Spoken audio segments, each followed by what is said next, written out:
இந்த வீடியோவில் நம்ம என்ன பார்க்க போகிறோம், ஏன் இங்கே வந்து சாப்பிட போகிறோம் அப்படின்னா, இது ஒரு பனங்காட்டு பகுதி, கடற்கரையை ஒட்டி இருக்கக்கூடிய ஒரு பனங்காட்டு பகுதியில் இன்றைக்கி மதிய சாப்பாடு எங்கள் ராமநாதபுரத்தோட ஒரு பாரம்பரியமான ஒரு விஷயம். அதுதான் இன்றைக்கி சாப்பிட போகிறோம். இப்போ நிறைய பேரோட சாப்பாடு முறையில் வீடுகளில் அரிசி சாப்பாடு ரொம்ப ஒரு பருமனான பழைய நம்ம முன்னோர்கள் சாப்பிட்ட அரிசியிலேருந்து ரொம்ப சின்ன அரிசிக்கு நிறைய பேர் மாறிட்டோம். பொடி அரிசி, பொன்னி அரிசின்னு சொல்லிட்டு ரொம்ப வெள்ளையாக பாலிசான அரிசிக்கு மாறிட்டோம். முன்ன பாரம்பரியமாக ஒவ்வொரு பகுதிகளுக்குமே வந்து பிரத்யேகமாக விளையக்கூடிய நாட்டு ரக நெல் ரகங்கள் இருக்கும். அந்த அரிசி சாப்பாட்டை தான் நிறைய பேர் நம்மளோட தாத்தா பாட்டி காலத்தில் நிறைய சாப்பிட்ருப்பாங்க. அப்படி நம்ம முன்னோர்கள் நாம் சாப்பிட மறந்த கைவிட்டுட்ட நிறைய பாரம்பரிய அரிசிகள் நிறைய ஊர் பகுதிகளில் ஒவ்வொரு ஊருக்குமே தனித்துவமான உண்டு. எங்கள் ராமநாதபுரம் மாவட்டத்துக்கு சித்திரைக்கார் அப்படிங்கிற ஒரு சிகப்பரிசி பாரம்பரியமான அரிசி, புவிசார் குறியீடு வாங்கின அரிசி. எங்கள் ராமநாதபுரம் மாவட்டம் வந்து குண்டு வத்தலுக்கு புவிசார் குறியீடு இருக்குது. அதுபோல் இந்த அரிசியில் இது தென்பாண்டி நாடுன்னு சொல்லுவாங்க. பாண்டிய நாடு, பாண்டி நாட்டில் தென்பாண்டி நாடு, சிவபெருமானோட சிவாலயம், உலகத்திலே முதல் சிவாலயம் இருக்கக்கூடிய உத்திரகோசம் அங்கை எங்கள் ஊர்லேருந்து ஒரு 30-35 கிலோமீட்டர். இந்த சுற்று வட்டாரத்தில் பாரம்பரியமாக நீண்ட ஆண்டு காலமாக நெல் விவசாயத்தில் இந்த சித்திரைக்கார அரிசியை தான் மக்கள் வந்து பயிர் செய்கிறாங்க. இந்த அரிசிக்கு ராமநாதபுரத்துக்கு பாரம்பரியமான ஒரு உணவு பொருட்களில் இந்த சித்திரைக்கார அரிசியை புவிசார் குறியீடு அரசாங்கத்திலிருந்து கிடச்சிருக்கு. அப்படியான ஒரு அரிசியில் சமைச்ச கஞ்சி சாப்பாடு.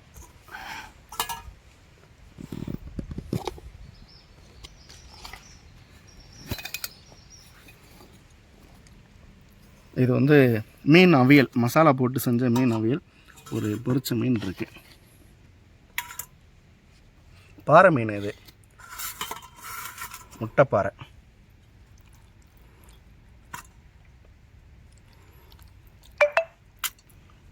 வச்சுக்கிறேன்.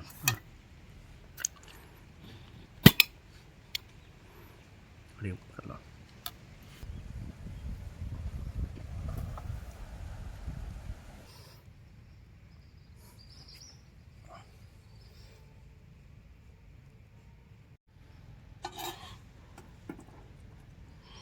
அப்படி இங்கே வந்து இந்த அரிசி வந்து கைக்குத்தல் சிகப்பரிசி தான். நோய் எதிர்ப்பு சக்தி நிறைந்த உடல் வலு கொடுக்கக்கூடிய ஒரு அரிசி. இந்த அரிசியோட கஞ்சி.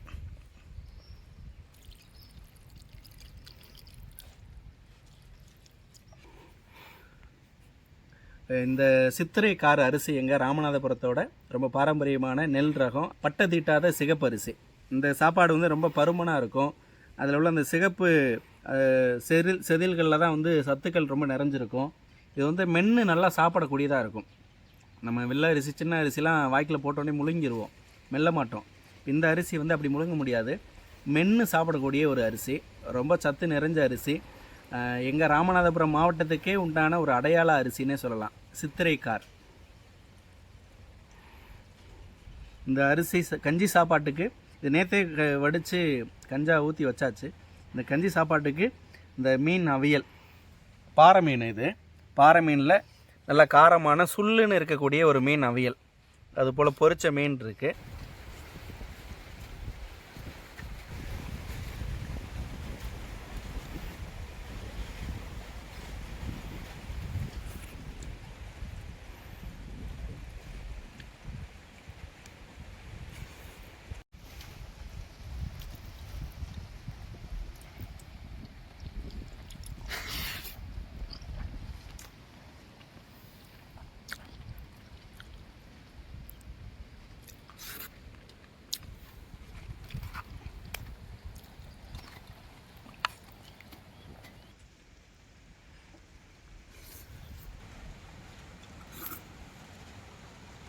இந்த அரிசி சாப்பாட்டுக்கு வந்து கஞ்சி சாப்பாட்டுக்கு நிறைய நபர்கள் ஒவ்வொருத்தவங்களுக்கும் ஒவ்வொரு விதமான சைடிஷ் வச்சு கஞ்சி குடிக்கிறதுக்கு ரொம்ப விருப்பமாக இருக்கும்.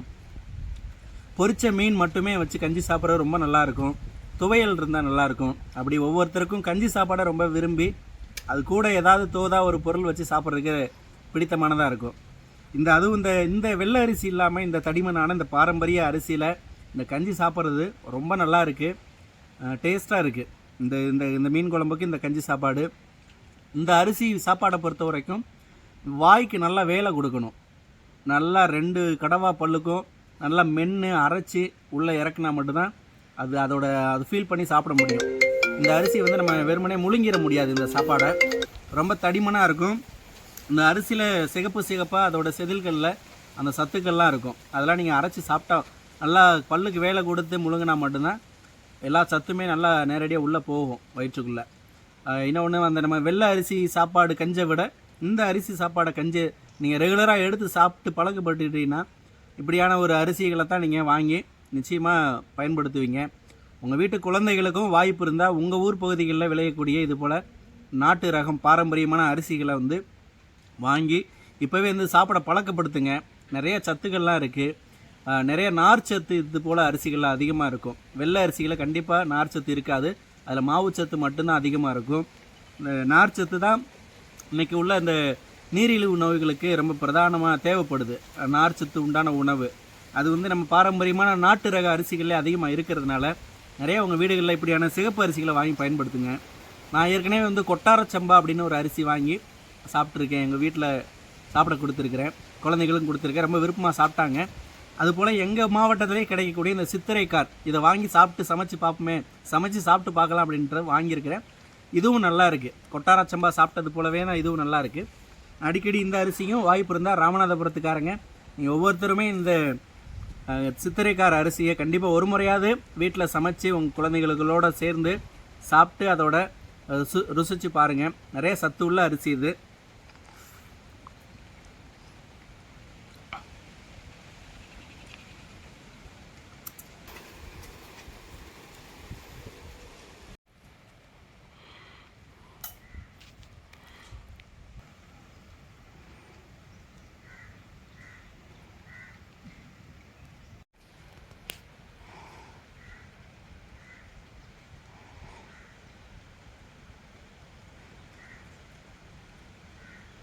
கஞ்சிக்கு தோதா என்னென்னலாம் வச்சு சாப்பிட்டா நல்லா இருக்குமோ அத்தனைக்குமே இந்த அரிசி கஞ்சி சாப்பாடு ரொம்ப நல்லாயிருக்கும். மற்ற மாவட்டத்திலேருந்து பார்க்கக்கூடியவங்க உங்கள் ஊர் பகுதிகளில் நீங்கள் என்ன ரக அரிசி உங்களோட வீட்டு சாப்பாட்டில் முதன்மையானது, இந்த நாட்டு ரக அரிசி என்ன அரிசி நீங்கள் சாப்பிட்ருக்கிறீங்க அப்படிங்கிறது வீடியோவுக்கு கீழே மறக்காமல் கமெண்ட் பண்ணுங்கள். நன்றி மக்களே.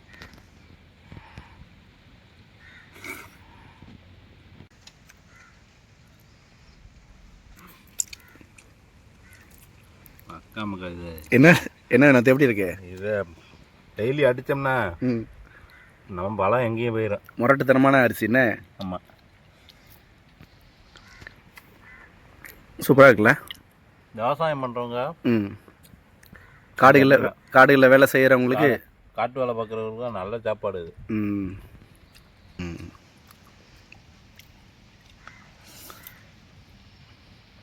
கஞ்சியாக குடிக்கிறது தான் சத்து உடம்புக்கு. எப்படி நல்லா மென்று சாப்பிட்ற மாதிரி இருக்கா? அந்த தண்ணியோட டேஸ்ட்டு தான் இந்த அரிசிக்கு.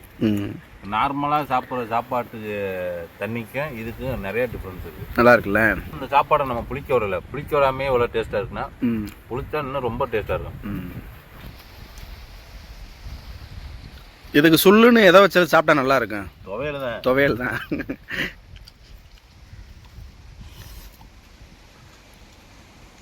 மீன் குழம்புலாம் டெய்லி சாப்பாடு நம்ம ஏரியாவில். துவையெல்லாம் திகட்டாத ஒரு சாப்பாடுன்னு சொல்லலாம்.